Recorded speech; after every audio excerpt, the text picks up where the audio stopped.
오늘 또 헌재에서 저는 아주 의미 있는 것이 아까 마은혁 후보자에 대한 그것도 있지만은 또 하나가 감사원이 중앙선거관리위원회에 대한 직무감찰을 했었는데 이것이 위헌이라고 판결을 한 겁니다. 선관위는 독립된 임무를 수행하는데 왜 그 행정부 산하에 있는 감사원이 감사를 하느냐? 이것은 중대한 헌법 위반이다라고 결론이 났습니다. 이건 왜 그런가 하면은 이것은 진짜 의미 있다고 저는 보여지는 것이 선관위는 헌법에 독립된 기관인데 행정부 밑에 있는 감사원이 직무 감찰을 한 것도 위헌, 중대한 위헌이라고 봤는데 하물며 계엄군이 총칼로 선관위에 그렇죠. 가서 뭐 서버를 탈취하려고 시도를 하고 그 핸드폰 선관위 직원들 핸드폰을 확보하고 이런 것들은 아주 중대한 그거잖아요. 맞습니다. 그래서 헌법재판소의 재판관이 중앙선관위의 감사원이 직무감찰한 것도 위헌인데 하물며 계엄군의 그 선관위 무력화는 중대한 헌법 위반으로 보겠구나. 저는 그렇게 봐서 이걸 대단히 의미 있게 봤는데 네. 어떻게 보세요? 저도 뭐 전적으로 동의하고요.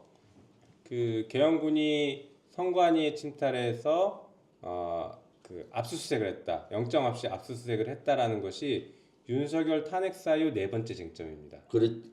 네 번째요? 네 번째 쟁점. 중요한 쟁점이고 네. 거기에 대해서 윤석열은 자백을 해버렸어요. 헌법재판하면서 그렇죠. 내가 군을 보낸 거 맞다 이렇게 자백을 해버렸습니다. 그렇죠. 선관위를 뭐 예. 부정선거 확인하라고 보냈다. 그러니까요. 그래서 이게 그 네 번째 쟁점이 자백으로 증거가 있어서 인정이 되는 사실인데 네. 그게 헌법을 위반하고 중대한 것이냐에 대해서 오늘 맞다라고 인정을 해버린 겁니다. 그러니까요. 그러니까 이거 윤석열 탄핵의 전초전을 본 거예요. 네. 아주 중요한 대목입니다. 맞습니다. 또 하나 중요한 것은 감사원장 탄핵 재판이 진행되고 있습니다. 그 감사원장 탄핵 사유 중에 하나가 이 부분이 있습니다. 그렇구나. 감사원이 네. 헌법과 법률상 권한이 없는데 네. 헌법기관인 선관위의 직무감찰을 했다. 그 내용에 들어가 있네요. 맞습니다. 그래서 탄핵해야 된다라고 네. 탄핵 사유를 저희가 삼았습니다. 그래서 감사원장 탄핵 가능성도 네. 오늘 이 권한쟁의 판결에 의해서 높아졌다 이렇게 또 평가할 수 있죠. 야, 오늘 김용민님은 너무 잘 모셨다. 어떻게 이렇게 깨고 있어요? 제가 사실은 요 선관위와 관련된 거 감사원 위원이라 해서 여기 언론에서 마은혁 그 재판관에 대한 위원 내 주목이 하이라이트가 되고 요건 덜 주목이 됐어요. 네. 근데 저는 여기에 더 관심이 많았거든요. 그렇죠. 왜냐하면은 윤석열 파면을 해야 되는데 선관 저 재판관들이 어떻게 보느냐 현재. 네. 근데 이걸 중대한 위원으로 봤으니까 총칼들 군인들은 더 하겠구나 했는데 맞아요. 지금 들어보니까 윤석열이 진짜 그때 자백을 했네요. 맞습니다. 그래서 제가 봤을 때 이것도 하니까 이것은 실제 헌재 재판 윤석열 재판의 전초전으로 보여진다라고 맞습니다. 보여져서 조금 이걸 보는 순간에 솔직히 저는 좀 안심이 됐어요. 네. 네. 참고로 기왕 말씀 나온 김에 네, 윤석열 탄핵이 인용될 것인가 안 될 것인가 다들 불안해하시고 네. 특히나 뭐 곽종군 진술이나 홍정원 진술에 대해서 윤석열 측에서 막 공격을 하고 네. 또 뭐 이진우 사령관은 나와서 뭐 침묵하고 그렇죠. 이러면서 불안해하셨을 겁니다. 증인신문 과정을 보시면서 그렇죠. 네. 오히려 불안감이 커지신 분들이 많으실 많죠. 거예요.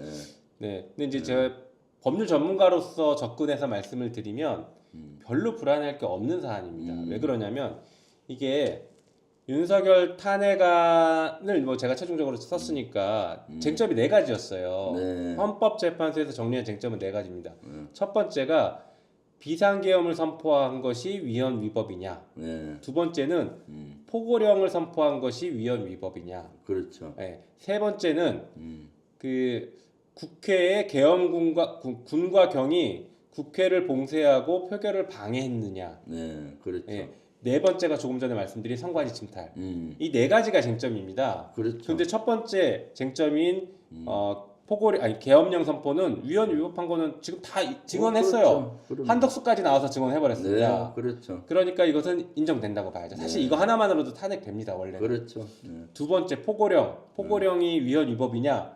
이거는 윤석열의 자백이 있네요. 네, 윤석열이 김용현한테 증인신문할 때 뭐라고 했냐면 그 포고령 가져온 걸 내가 보니까 상위법에 위반됐지만 그냥 내가 허허 웃으면서 어차피 이거 금방 끝날 거니까 그냥 웃으면서 하라고 줬지 않습니까? 이렇게 물어봐요. 그렇죠. 자백입니다. 자백. 포고령이 네. 상위법에 위반됐다라는 걸 알았다라고 자백한 거예요.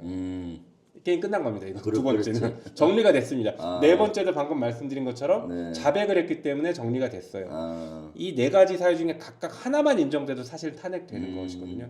세 번째가 국회 침탈 가지고 네. 국회 봉쇄와 관련해서 네. 뭐 끌어내라고 했냐 이게 지금 되게 중요한 쟁점처럼 보이지만 네. 실제 탄핵을 인정할 때에는 이게 중요한 쟁점은 아닙니다. 아, 그럼요. 이 사람이 얼마나 심각했느냐를 보는 것뿐이지 네. 위헌 위법했다라는 것을 인정하는 데는 그렇게 중요한 쟁점은 아니에요.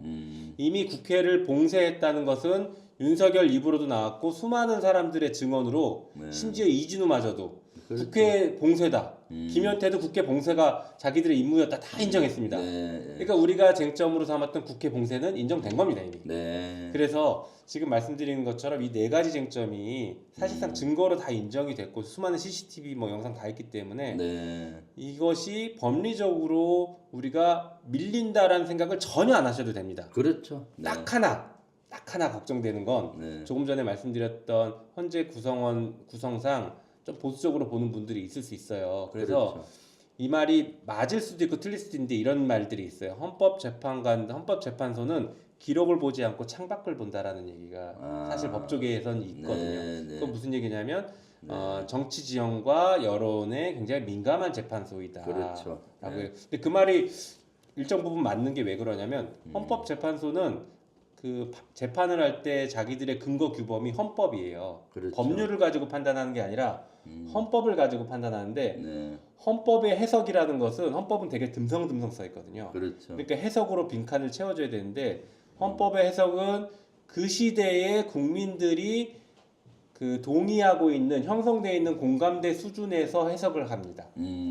그러니까 다시 말해서 헌법재판소 그렇죠. 재판관들은 네. 지금 국민이 이 사건을 어떻게 바라보는지가 자기들이 헌법 해석할 때 되게 중요한 기준이에요. 아, 그러니까 그렇구나. 창밖을 네. 바라본다는 게 네. 일부 맞는 얘기입니다. 그렇죠. 다시 말해서 여러분 우리가 거리에 지금 나가는 게 진짜 중요한 겁니다. 광장에 나가서 예. 이 많은 분들이 윤석열 파면 외쳐야 됩니다. 네, 그래야 그런 여론이 또 반영이 되는 거잖아요. 맞습니다. 지금 사실 지난주 광화문 광장, 안국동 광장하고 봤을 때 지금 우리가 모인 인원들보다 제가 또 인원이란 단어 쓰네요. 우리가 모인 인원 민감한데. 분들보다 저쪽이 훨씬 많았어요. 그래서 이번 3월 1일 날 3.1절 독립운동 정신으로 독립운동의 마음. 광장에 같이 나오셔서 여론을 만들어 주셔야 된다라는 맞습니다. 생각을 하고 있죠.